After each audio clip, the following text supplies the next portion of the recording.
Cub Run has been around as a smaller event for probably close to a decade. But in the last few years, we've really built it. You guys should have a really nice race, and the biggest thing is have a lot of fun. 27 entries this year, which is really encouraging to me, to have that many young kids interested in the race. 24 kids will go out on the trail.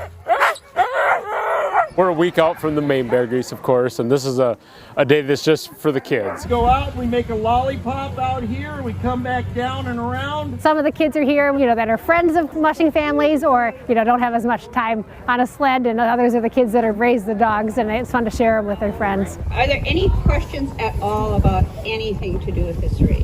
Of course, a lot of tradition of dog sledding on the North Shore, going back to our namesake, John Beargrease, who delivered the mail years ago. He lived in Beaver Bay, remember, so he'd have to traverse down to two harbors, pick up the mail, and then make his way back up the shore to the communities. Not only is the race named for John Beargrease, Chief John Beargrease, we have his great-grandson as our announcer today, Mike Keyport from Grand Portage, Minnesota. When he trained his dogs, he trained them in the Ojibwe language. Such an honor each and every year to have the Beargrease family still involved with this race. It just thrills me. The organization as itself, the board of directors, all these 39 years now, has never forgot about the namesake of this race and the Native American culture that goes along with this race. For our children who might read about John Beargrease in books, to actually meet family members makes him all the more real. I have asked Blake Fricking to give my son and grandson the first ride out. This is not a story, this is history. My son, who would be the great-great-grandson, and my grandson is here, so it'll be great-great-great. The initial ride out today in honor of John Beargrease, very similar to what we do at the marathon. We send John Beargrease's spirit out as bib number 1 at the marathon. The bigger kids in a race that's just over 2 miles long, and they're able to run 2 or 3 dogs. Go, go, go, go, go, go, go, go, go! And they have to be able to handle their team on their own.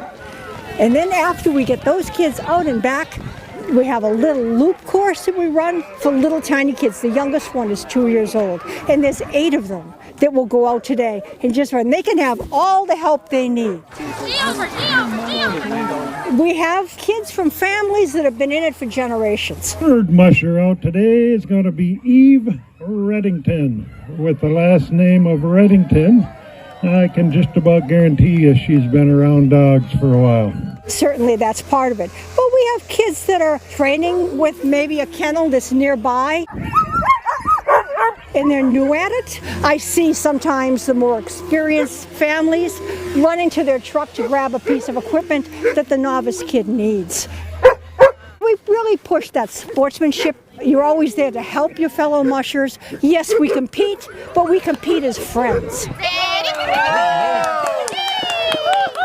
It's really fun because some kids are just like getting a little taste of dog mushing, and it's pretty cool to have like another generation of young kids doing it, because not many people do dog mushing. I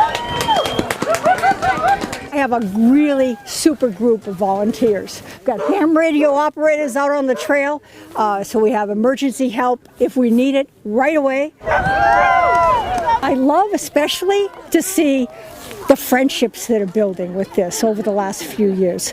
And I got truck pulling in, I got kids that are already here, and the kids are jumping up and down because their friends coming, and they haven't seen them maybe since the last Cub Run. So fun to connect the youth and have the kids sharing their common love of dogs and mushing. 3, 2, 1.